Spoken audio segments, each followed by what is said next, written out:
Arm and disarm through the Viper remote. So arm, get a hazard flash there, and disarm, 2 flashes.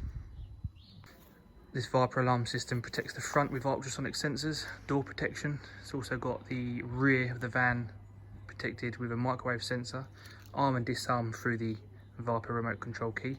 Also, when the alarm system is triggered and goes off, it's also immobilised. So what we're going to do is pretend we've broken into the vehicle. The alarm system's now going off. Hazards are flashing. Going to try and start the vehicle. It's not starting. Disarm the alarm.